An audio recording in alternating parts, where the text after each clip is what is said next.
carers would take him down by the Maroochy River. They would either have fish and chips or they would do a barbecue in the evenings and watch the sun go down. I miss him terribly. There's not a day that goes past that I don't talk to him and think about him. For Sue Nunn's brother Terry, the Public Trustee Office of Queensland was in his life for about 3 decades. It stepped in after Terry acquired a brain injury in a car crash in the 1980s. She says things worked well until the last 10 years of his life. We had a consistent case officer who knew Terry. When it started to go downhill, we had this revolving door of case officers.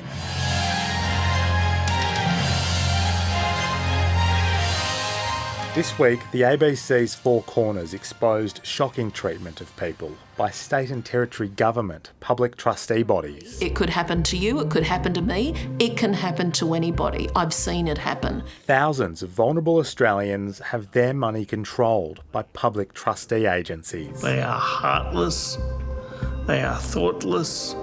In many cases, this system set up to protect vulnerable people is doing the opposite. We're talking about a lack of transparency. We're talking about zero accountability. We're talking about gross incompetence. In the 5 years before his death in 2018, Terry lived with a rare terminal cancer. Earlier that year, with Terry gravely ill, Sue rushed him to the emergency department at the local private hospital.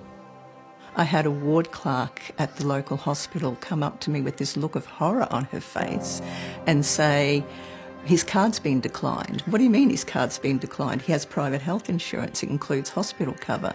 No, they're saying that it's in a waiting period and it's not covered. They had let his private health insurance lapse months earlier. After her brother died, Sue reviewed Terry's accounts to see what the public trustee had billed him for. She realised it had used his money to weigh up a legal challenge against their father's will. They never once in that entire period of time approached Terry and said, hey, Terry, how do you feel about this? But it also ended up costing Terry $6,500 of his own money in legal fees to fight a case that he would never have wanted to pursue. The Office of the Queensland Trustee has come in for the closest scrutiny. The Queensland Attorney-General Shannon Fentiman declined interview requests from Four Corners and 7:30, but addressed Parliament earlier this week. I am very confident that that change is well underway, and I am very confident, as I said, in the reviews that are underway. The Attorney-General announced an external review of 3 cases raised by the program and an internal review by the Public Trustee's Office itself of its practices and policies. My own view is the Public Trustee is not capable of reforming itself, and that government must step up and must reform the operations of the Public Trustee. Public trustee agencies across Australia are largely self-funding, but Queensland's is the only one that does not receive any money from the budget.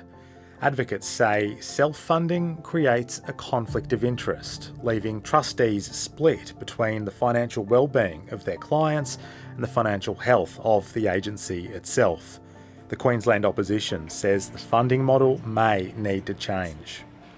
Well, it's been that way since time immemorial, and I think it is now time to review the aspects of the self-funding model. It's a struggle. Sometimes there's 3 bottles or 2, sometimes there's 1. So I take the 1 and that's it. 10 cents is better than nothing. We first met Peter Ristic in Monday night's Four Corners. The Office of the Queensland Public Trustee charged him more than $50,000 in fees over 4 years. His is one of the cases being reviewed, but he doesn't think much of the announcement. They talk and talk and talk and they achieve nothing and they do nothing.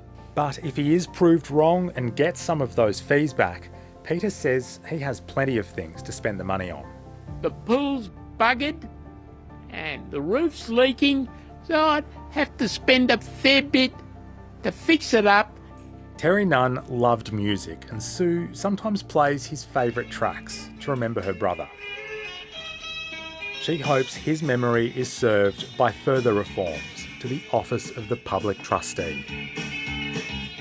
This is affecting people's lives. This is real life. Do something now. I'm sick of it.